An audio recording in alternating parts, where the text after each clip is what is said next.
안녕하세요. 커피앤톡입니다. 오늘도 와주셔서 감사드리고요. 바로 사연 읽어보겠습니다. 안녕하세요.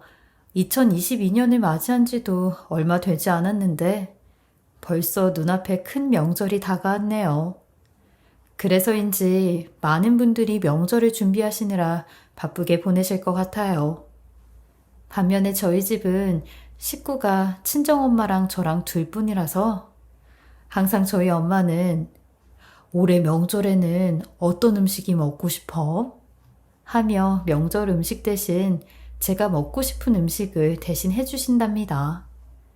지인분은 저를 보면서 매번 명절 때마다 놀러오는 친척도 없고 외롭지 않냐는 얘기를 하지만 저는 개인적으로 항상 저를 아껴주시는 엄마도 계시고 다른 집과는 다르게 매년 명절마다 먹고 싶은 음식을 가득 먹을 수 있어 그게 제일 큰 행복이라 생각하며 살았어요.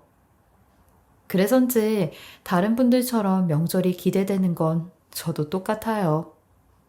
우선 간단하게 제 소개를 먼저 해보면 저는 30대 여성이고 얼마 전까지 학원 파트타임 선생님으로 근무를 하다가 최근에 작게 학원을 하나 냈어요.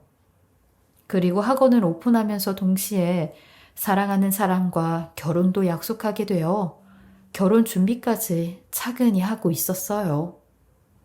제 예비신랑은 대학생 때부터 만나왔는데 서로 다니고 있는 대학은 달랐지만 서로 사는 곳이 가까워 만나기에도 부담이 없었고 좋아하는 취미도 같아서 데이트를 하더라도 싸우거나 심심한 적은 없었어요. 뿐만 아니라 서로 말도 잘 통하는 편이라 한 번 만나면 오랜 시간 대화를 하더라도 함께 있는 시간이 즐겁기만 했죠. 그리고 제일 큰 공통점이 저와 예비신랑 둘 다 비혼주의였어요. 애초에 연애를 시작할 때부터 나중에 결혼 이야기를 꺼내지는 말자고 약속하고 만났거든요. 그런데 이렇게 오랜 시간 동안 연인으로 만나다 보니까 저희의 생각과는 다르게 어른들이 결혼 이야기를 슬슬 꺼내셨고 결혼 이야기에 저희도 현실을 생각할 수밖에 없는 부분에 부딪혔어요. 저는 엄마 한 명의 잔소리였지만 예비신랑은 가족부터 친척들까지 여러 명의 잔소리를 들어야 했어요. 그러다 보니 이와 관련해서 스트레스를 엄청 많이 받았고 나중엔 조심스레 제게 결혼 이야기까지 꺼내더라고요. 하지만 아무래도 비혼주의를 외쳤던 저에겐 부담이 생길 수밖에 없었어요. 게다가 이제 막 학원을 오픈한 상태고 예비신랑도 회사 이직을 심각하게 고민하고 있던 때라 몇 개월만 더 채우면 퇴직금을 받아 당분간은 쉬면서 이직할 회사를 물색해본다고 하였거든요. 그러니 경제적으로도 안정적인 생활이 가능할지 그것도 참 고민이 많았어요. 저는 친구 같은 엄마에게 살짝 이야기를 했는데 엄마는 당연히 펄쩍펄쩍 뛰시며 나는 네가 결혼하는 게 세상 제일 큰 소원이야. 얼른 시집가. 아유, 엄마도 혼자 좀 살자. 하시며 결혼하자고 할 때 결혼하라고 성화를 부리셨죠. 예비신랑 말로는 본인 부모님도 두 분 다 좋으신 분이니 10월드에 대해선 걱정 말라고 하였는데 예비신랑과 사귀면서도 늘 예비 시부모님에 대한 미담을 들어왔기에 그 부분에 대해선 별다른 걱정은 없었어요. 그리고 워낙 예비신랑이 바르게 잘 큰 사람이라 분명 예비 시부모 성품도 좋을 거라 생각을 했거든요. 그렇게 오랜 고민 끝에 저는 예비신랑과 결혼을 하기로 결정하였는데 막상 마음의 결정을 하고 나니 생각보다 결혼 준비는 금방 하더라고요. 예비신랑에게 프로포즈를 받은 후에 양가 부모님께 인사를 드리기까진 약 일주일 정도 소요가 되었어요. 매번 예비신랑을 통해 말로만 예비시부모님 이야기를 들었지 뵙는 건 처음이라 걱정이 이만저만이 아니더라고요. 하지만 생각보다 첫 만남은 잘 끝이 났어요. 예비 시모는 성격이 조금 까탈스럽긴 했어도 저를 싫어하는 느낌은 없었고 신우 또한 저와 친해지고 싶어해 전혀 나쁜 첫 만남은 아니었죠. 워낙 어렸을 적부터 저는 가족이 엄마와 저 이렇게 단 둘이다 보니 예비 신랑 집안에 식구들이 많은 게 너무 좋아 보였어요. 항상 저희 집은 식구가 없어서 집이 좀 썰렁하게 느껴졌는데 예비 신랑네 집은 복작복작한 게 마음에 들더군요. 또한 예비 시부는 제가 학원 선생님이고 현재 학원을 오픈하였다는 내용 하나만으로도 저보고 야무지고 좋다며 저의 직업을 굉장히 마음에 들어 하셨어요. 이 부분은 예비 시모 또한 동감을 했고요. 그래서인지 직업적인 부분에선 크게 긍정적 평가를 샀고 어렵지 않게 결혼 허락을 받고 상견례 날짜까지 무사히 잡을 수 있었습니다. 제일 크게 걱정했었던 양가 부모님의 인사와 결혼 허락이 잘 해결이 되니까 정말 속이 다 시원해 결혼 준비하는 것도 마음 편히 준비를 할 수 있었어요. 저는 조금이라도 더 완벽하게 결혼 준비를 하기 위해 웨딩 박람회까지 다니면서 이것저것 따져보곤 했어요. 그리고 이제 상견례까지 무난하게 잘 맞춰 앞으로 펼쳐질 예비신랑과의 행복한 날만 그리고 있었죠. 그런데 제가 이렇게 신이 나서 이것저것 준비를 할수록 저희 엄마는 내심 하나뿐인 딸을 결혼시키는 게 심란하셨는지 걱정을 많이 하시더라고요. 맨날 말로는 빨리 시집가라, 떠나라 하시면서도 제가 막상 결혼을 한다니까 마음이 싱숭생숭 하셨나 봐요. 저는 결혼 준비도 준비지만 학원까지 오픈을 한 마당에 너무 정신이 없어서 그런 엄마의 마음을 잘 못 알아차려 주었고 대화도 많이 못했었어요. 아직까지도 그게 참 마음에 많이 걸리네요. 그리고 기다리고 기다렸던 상견례 날이 다가왔어요. 근데 제 생각과는 다르게 상견례 날 생각지도 못한 문제가 발생했죠. 제가 시댁에 처음 인사를 드리러 갔을 때 예비 시부모께서 제 아버지에 대한 부재를 따로 물어보지 않으시길래 저는 당연히 예비 신랑이 먼저 저희 집 사정을 상세하게 말씀드렸는지 알았어요. 그래서 예비 시부모도 저를 배려해 제가 민망할까봐 아버지에 대해 물어보지 않으시구나. 참 속이 깊은 분이시구나 하고 생각을 했는데 알고 보니 예비 시부모는 제가 아버지가 안 계시는 것도 몰랐고 심지어는 엄마와 저와 단 둘이 살고 있다는 것도 전혀 모르고 계셨었어요. 근데 이에 대한 내용을 상견례 날 알게 된 거죠. 처음부터 예비 시부모님께서 저희 엄마에게 아이고, 바깥사도는 같이 안 오셨나요? 따로 오셨구나. 언제쯤 오시는지 오시면 음식을 주문할까요? 라고 하시는데 저와 엄마는 당연히 알고 계신 줄 알았던 예비 시부모의 말에 당황스러움을 감추지 못했어요. 그렇지만 이미 상견례는 진행된 상태였고 양가 부모님의 결혼 허락을 다 받은 상태이기 때문에 저는 아버지의 부재가 문제가 되어 결혼이 엎어지거나 하는 건 없을 거라고 생각했고 있는 그대로 아버지가 안 계시다고 예비 시부모님께 말씀을 드렸어요. 그러니 처음 듣는 소리에 시댁 식구들도 당혹감을 감추지 못하며 예비 시모가 왜 아버지가 안 계시냐고 물어보더라고요. 아니, 아버지가 안 계시다고? 아니, 어쩌다가? 아이고, 일찍 돌아가셨나 보네요.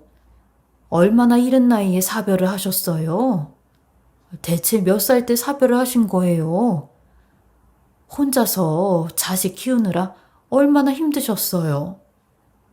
예비 시모는 본인이 듣고 싶은 말이 많으셨는지 저희 엄마에게 꼬치꼬치 계속 물어보시더라고요.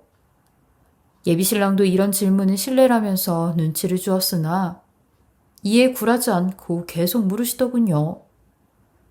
좋은 이야기도 아니고 결혼 준비에 대한 이야기로 이어졌으면 좋겠는데 계속 물으시니까 결국엔 저희 엄마도 포기를 했고 굉장히 예민한 문제임에도 불구하고 저희 집에 왜 아빠가 안 계시는지에 대해 말씀을 해주셨습니다. 사실 엄마는 19살이란 어린 나이에 저를 가지게 되었는데 임신 사실을 알자마자 당연히 결혼을 하는 거라 생각을 하셨대요. 그래서 고민할 것도 없이 제 아버지 되는 사람에게 이 이야기를 했는데 제 아버지 되는 분도 당시 어린 나이다 보니 예상했던 것만큼 좋은 이야기를 듣지는 못했다고 하였어요. 그리고 제 친할머니 되는 분께서는 엄마에게 계속 저를 없애라고 압박을 가했대요. 그럼에도 불구하고 19살인 엄마는 뱃속에 있는 저를 지키고자 절대 그런 일은 할 수 없다고 하며 죽이 되든 밥이 되든 제 아버지 되는 분과 살겠다고 했대요. 그런데 결국엔 제 아버지 되는 분도 자신이 없었던 건지 결국 엄마에게 포기를 하고 싶다고 하여 같이 살 수가 없게 되었고 저희 외갓집 또한 이런 엄마를 도저히 용서하지 못하겠다고 하여 엄마와 인연을 끊었다고 했어요. 지금은 저희 외조부모님께서도 돌아가셨지만 당시 저희 엄마도 고집이 꽤 있는 편이다 보니 집을 나오고 나선 아무리 힘들어도 단 한 번도 친정을 찾아가거나 연락을 하지 않았다고 하더라고요. 당시 저희 엄마는 오로지 뱃속에 있는 저만을 지키려고 했대요. 양가 부모님과 아버지도 저를 포기를 했지만 엄마는 혼자서도 씩씩하게 저를 출산하고 미혼모로 오늘날까지 절 키워내신 거죠. 저도 이런 엄마의 과거와 사정을 알고 나선 얼마나 엄마가 자랑스럽고 대단하던지 늘 엄마를 존경해왔어요. 자신보다 저를 더 생각했기에 모든 걸 포기하셨던 분이니까요. 저는 이런 엄마가 미혼모라는 사실이 하나도 부끄럽지 않았어요. 그리고 엄마가 절 위해 희생을 하셨으니 저도 엄마의 노후와 미래는 당연히 책임을 져야겠다 생각해 어렸을 때부터 결혼을 안 하려고 했던 것도 이런 이유 때문이었어요. 아무래도 제가 결혼을 하거나 아이가 생기면 엄마를 챙긴다고 해도 엄마는 뒷전이 되어버리니까요.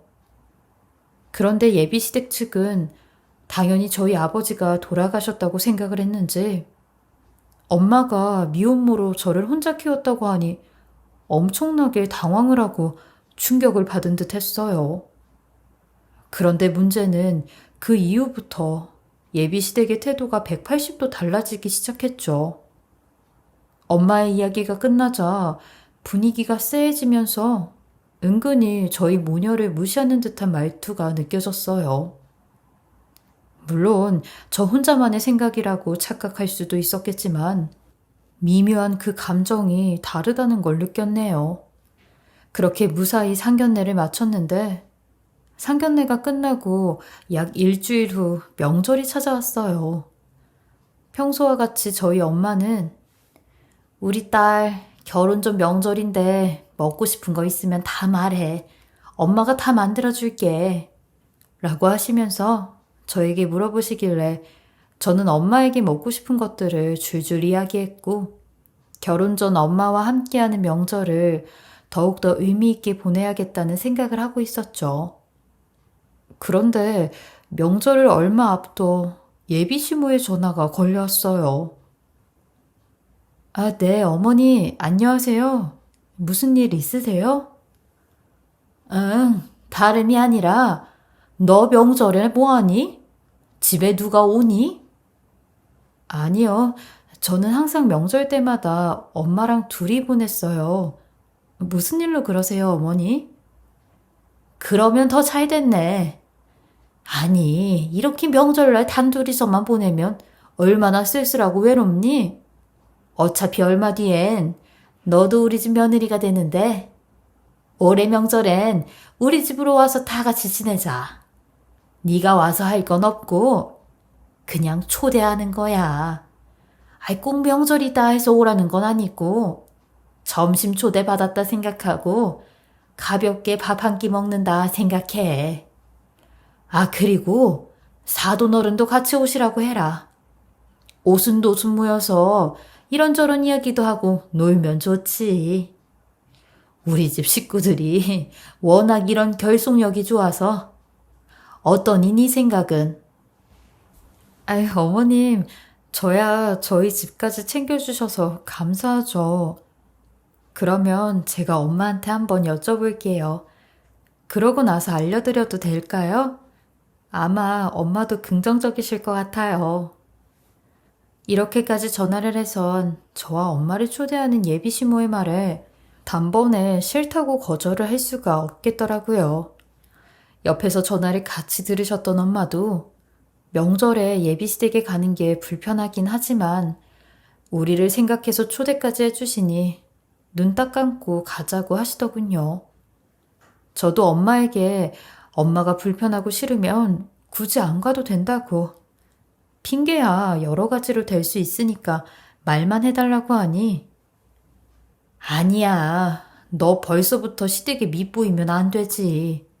엄마 때문에 우리 딸이 힘들면 안 되지. 어쨌든 초대해 주셨으니까 무시하는 것도 예의가 아닌 것 같네. 갔다 오자. 결국 저는 엄마를 모시고 예비시댁에 가게 되었어요. 그런데 당연히 예비시댁에 도착을 하면 어느 정도 음식은 되어 있을 줄 알았는데 가보니까 생각지도 못한 상황이 펼쳐지고 있었죠. 예비시모는 저에게 앞치마를 하나 툭 던져주며 응, 왔니? 어서 와라. 음식부터 좀 준비해라. 아유, 오늘 저녁에 친척 어른들이 오시거든. 그리고 어차피 우리도 점심은 먹어야 되니까 겸사겸사 같이 좀 준비하자. 아, 명절이 또 이런 맛이지. 다 같이 삼삼오오 모여서 음식도 만들어서 먹고 하는 게. 사돈, 제가 우리 예비 며느리랑 음식 준비 좀 같이 해도 되죠? 사돈은 저기 거실 소파에서 편하게 TV 좀 보고 계셔요. 오늘만 며느리 좀 제 딸 하겠습니다. 우리 예비 며느리 실력 좀 한번 봐야겠네. 홀엄마 밑에서 얼마나 잘 배워왔는지. 라고 하시는데 엄마랑 저랑 둘 다 이게 무슨 상황인가 싶어 어리둥절하고 있었어요. 예비 신랑 또한 중간에서 안절부절하며 서성대기만 했어요. 그러자 엄마가 예비 신모에게 그럼 사돈어른 저도 앞치마 하나 주시겠어요? 아무래도 둘보다는 셋이 하는 게 더 빨리 준비할 수 있을 것 같네요. 저도 도울게요. 생각지도 못한 상황에 거의 반강제적으로 저랑 엄마는 함께 음식을 하게 되었어요. 그 상황에서 다짜고짜 깽판을 치고 나올 수도 없고 이러지도 저러지도 못하는 상황에 엄마와 같이 전을 부치고 있는데 엄마한테 얼마나 죄송스러운지 몰랐죠. 근데 일을 하다가 점점 기분이 나빴던 게 예비 시모가 저희 엄마를 마치 본인 도움이 돼야 하듯 하며 엄마한테 말로만 사돈사돈거리고 이것저것 부려먹더라고요. 그것까지는 참고 음식 준비를 다 했어요. 그렇게 밥을 먹기 위해 앉았는데 예비 시모가 남자들한테 밥을 주고 나니 찬밥밖에 없다며 저랑 엄마에게 아이고 어머머머 내 정신 좀 봐. 밥이 이것밖에 안 되어 있는지도 몰랐네. 그래도 찬밥이 건강에 좋으니까 일단 이걸로 드세요, 사돈. 우리 며느리도 그렇고 하면서 정말로 찬밥을 내려놓으시는데 예비신랑도 그 모습을 보더니 저희 모녀를 초대해놓고 이건 아니다 싶었던지 아유, 엄마, 그래도 손님한테 찬밥을 드리는 건 아니죠. 어머니, 저랑 밥 바꾸세요. 이걸로 드세요. 자기 거는 내가 렌즈에 좀 데워줄게. 라며 얼른 바꿔주더군요. 그래도 예비신랑이 옆에서 이리저리 눈치를 살피더니 예비시모의 잘못된 행동을 지적해준 후 정리를 잘해줬어요. 저는 앞으로 이 집 식구가 될 예정이니까 저한테 그런 행동을 하는 건 넘어갈 수 있었지만 엄마한테까지 이러는 건 화가 나더라고요.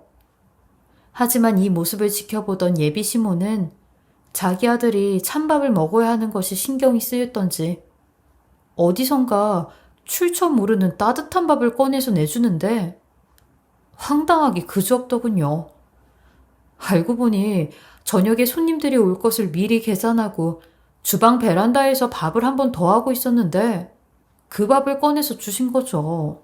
이 상황을 보고 있던 저는 참다 도저히 그냥 넘어갈 수 없었고 할 말은 해야겠다 싶었어요. 뭐 저보고 싸가지가 없다고 해도 아닌 건 아니라고 짚고 넘어가야 했죠. 저 어머님, 오늘 저희 엄마랑 저 초대해 주신 건 감사한데요. 지금 이 상황에 대해서 명백하게 말씀을 좀 드려야 될 것 같아요. 아까도 계속 저한테 홀엄마, 미혼모 밑에서 컸다는 얘기하셔도 저 사실 그냥 넘겨듣고 있었는데 지금 저랑 엄마한테 어제 먹던 찬밥을 주신 건 어떤 의미인지 싶네요.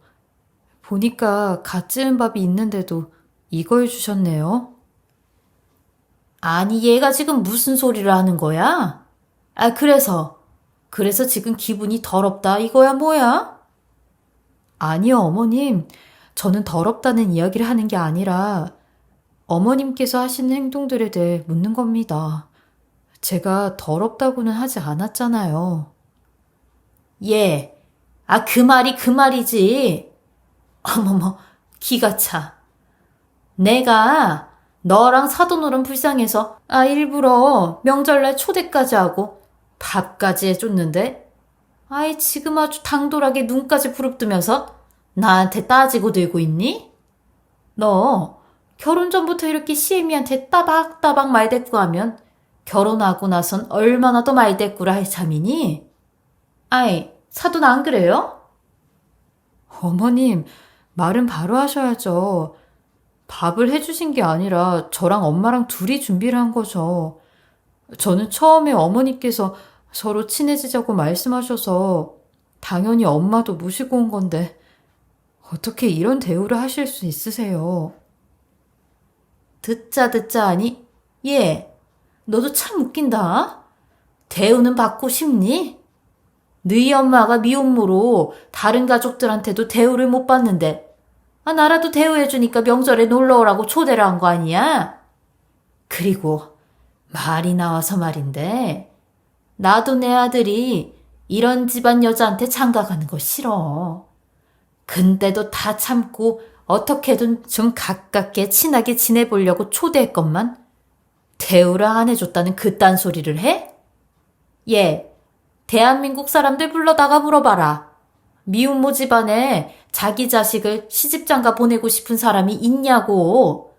네가 나한테 기분 더럽다고 티낼 게 아니라 네 엄마부터 과거에 더러운 짓 했던 거 이 걸레로 싹 다 닦아내라고 해. 몸까지 전부 다. 그러면서 식탁 위에 있던 걸레를 저희 엄마 얼굴에 냅다 던져버리는데 그 모습을 보자마자 저도 들고 일어섰고 예비 신랑도 저보고 본인 엄마한테 뭐 하는 짓이냐며 일어났어요. 순간 저도 눈이 돌아버리더라고요. 뭐라고요? 지금 뭐라 하셨어요? 미혼모가 뭐 어때서요? 당신처럼 사람 초대해놓고 책임감도 없이 요리 하나도 안 해놓고 입만 뻥끗거리는 인간보단 미혼모인 우리 엄마가 더 책임감이 강한 것 같은데요? 어딜 이딴 걸레를 우리 엄마 얼굴에 던지고 있어요? 내가 틀린 말 했냐? 맞는 말이잖아. 네 엄마도 내가 맞는 말만 하고 있으니까 저렇게 꿀먹은 벙어리처럼 가만히 있지? 야, 미혼모가 대단하고 자랑스럽다면 저렇게 입을 꾹 닫고 있겠니? 안 그럽니까? 말 좀 해보세요. 저희 엄마는 귀까지 새빨개져선 금방이라도 눈물이 터질 듯 입술을 꾹꾹 깨물고 있는데 아무리 엄마는 강하다고 해도 엄마들도 엄마이기 전에 여자이고 사람이잖아요. 항상 강하다고 생각했던 저희 엄마도 저런 무식한 여자의 가시돋친 말에 아무 소리도 하지 못하셨어요. 저는 괜히 엄마가 저 때문에 이런 수모를 겪는다는 생각이 들어 너무 죄송하고 속이 상해 예비 시모에게 더 개거품을 물며 난리를 쳤죠. 그리고 예비 신랑에게도 재훈 씨, 나 오늘 당신 집 와서 일해보기를 참 잘한 것 같아. 이렇게 예의 없는 무식한 집안인 줄 알았음. 애초에 결혼 생각도 안 했지. 당신 엄마 정말, 정말 질 떨어지는 사람이다. 오늘 이 집 조상들이 당신네들을 도와준 게 아니라 나를 도운 것 같네. 우리 결혼 때려치우자. 파혼하자. 이딴 걸레는 당신 뇌나 닦으세요. 하며 걸레를 바닥에 던져 뒤도 돌아보지 않고 엄마를 데리고 나와버렸어요. 그날 엄마는 평생 입에도 안 대셨던 술을 한 병씩 드시며 본인 때문에 내 딸 앞길을 막는 것 같다며 되려 저한테 미안하다고 하시는데 정말 너무나도 속이 상했어요. 그게 왜 엄마 때문이냐고. 남자 볼 줄 모르는 나 때문이라고요. 그렇게 저희 모녀는 그날 밤새도록 서로 자기가 잘못이라고 하며 위로하고 상처받은 마음을 쓰다듬어 주었어요. 이후에 예비신랑과 예비시모한테 수백 통의 전화와 욕설 문자가 왔는데 제가 응답이 없자 결국엔 파혼을 인정하고 두 번 다시 연락이 오지 않았어요. 속이 다 후련했고 그 집안 식구들과는 앞으로도 만날 일이 없을 것이라고 생각했어요. 하지만 저의 예상과는 완전히 다르게 흘러가더군요. 그동안 저는 엄마와 살면서도 절 버리고 간 친아버지가 전혀 보고 싶지 않았는데 파혼 후에 친아버지가 저를 찾아오게 되었어요. 알고 보니 제가 결혼을 준비하고 있을 때 엄마가 정말 우연한 곳에서 친아버지와 서로 재회를 하게 되었대요. 그러면서 제가 곧 결혼을 할 것 같다고 엄마가 이야기를 했는데 친아버지가 만약 결혼 날짜와 장소가 잡히면 결혼식장에 몰래 와서 저를 보고 가면 안 되겠냐고 하셨대요. 그런데 제가 파혼을 하게 되면서 일이 이렇게 꼬이게 되니 아버지가 염치 없지만 저를 보고 싶다고 했던 거죠. 그렇게 처음 제 아버지란 사람을 보게 되었는데 저를 보고는 고개도 못 드시며 미안하다고 하염없이 눈물만 흘리셨어요. 어떠한 말로도 변명도 핑계도 되지 않는다며 용서는 바라지도 않겠다며 미안하다고 하셨어요. 그리곤 이제라도 저와 엄마한테 물질적으로 보답을 하고 싶다고 했는데 아버지의 현재 상황에 대해 쭉 들어보니 아버지는 40대 중반 늦은 나이에 다니던 회사를 그만두고 IT 관련 사업을 하게 됐는데 그 사업이 5년 만에 자리를 잡더니 이제는 어느 정도 인지도가 있는 회사가 되었다며 저희 모녀를 도와주고 싶다고 하였어요. 그동안 저 크면서 양육비 한 번 주지 못하고 따뜻한 밥 한 끼 사주지 못했다면서요. 처음에는 아버지의 그런 제안에 별별 생각이 다 들고 별 걱정이 다 들었는데 그중 제일 걱정이 됐던 건 아버지의 현재 부인과 자식들이었어요. 그리고 그 사람들의 반응이었죠. 그런데 이미 그 사람들은 저에 대한 존재를 다 알고 있다고 하더라고요. 그래서 저희 모녀는 조금이나마 마음을 놓고 아버지의 제안을 받아들이게 되었어요. 아버지는 이제라도 저와 단둘이 몇 달에 한 번씩 만나 식사를 하고 싶다고 하셨고 저 또한 그 제안은 받아들였어요. 그렇게 아버지와 주기적으로 만나던 어느 날 그날도 아버지와 점심 약속을 했었는데 아버지가 갑자기 연락이 와선 일이 늦어질 것 같은데 본인 회사로 와서 같이 식당으로 이동하는 게 어떻겠냐고 하시더라고요. 저도 내심 아버지 회사가 궁금하긴 하였고 좋은 기회로 처음 아버지 회사에 가게 되었어요. IT 회사답게 회사 분위기도 너무 좋고 자유분방했는데 서로 직급이 아닌 별명으로 이름을 부르는 모습도 참 신선하고 좋아 보이더라고요. 아버지 비서의 안내로 회사를 다 구경한 뒤에 회의실 앞에서 기다리고 있는데 아버지와 함께 회의실에 나오는 한 남자를 보곤 누군가 제 머리를 한 대 세게 친 듯 멍했어요. 아니, 왜 제 예비 신랑이었던 남자가 저희 아버지와 함께 회의실에서 나오는지 황당해서 입까지 떡 벌어지더군요. 그건 예비 신랑이었던 그 사람도 마찬가지로 절 보더니 소스라치게 놀라더라고요. 생각해보니까 결혼 전에 예비 신랑은 회사 이직을 생각하고 있었는데 이직한 회사가 저희 아버지 회사일 줄은 꿈에도 몰랐어요. 그 순간 아버지는 절 보자마자 아이고, 우리 딸 많이 기다렸어? 라고 하였고 그 소리를 들은 전 예비 신랑도 눈이 튀어나올 듯 저랑 아버지를 번갈아가며 쳐다봤어요. 그리고 모 마려운 개처럼 어쩔 줄 모르고 안절부절하는데 저도 아버지에게 밥을 먹으면서 실은 그 남자가 제 예비 신랑이었다고 말씀을 드렸어요. 저도 오늘 처음 알았다고. 그 남자가 아버지 회사에서 일을 할 줄은 정말 꿈에도 몰랐다고 했죠. 그러니 아버지 또한 엄청나게 역정을 내시며 그 사람이 그 사람이었냐고 목소리를 높이시더라고요. 제가 파혼했을 당시 아버지도 제 파혼 스토리를 전부 다 들으시곤 어떻게 그딴 집안이 있냐고 만나기만 해보라고 가만히 안 있을 거라고 하셨는데 우연도 이런 우연이 있을까요? 하늘이 뭔가 시그널을 주는 것 같았죠.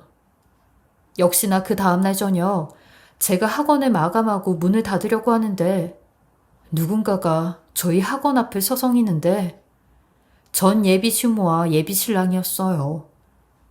눈치 빠른 이 사람들 벌써 제 얘기가 귀에 들어갔는지 염치도 없이 저를 찾아왔더군요.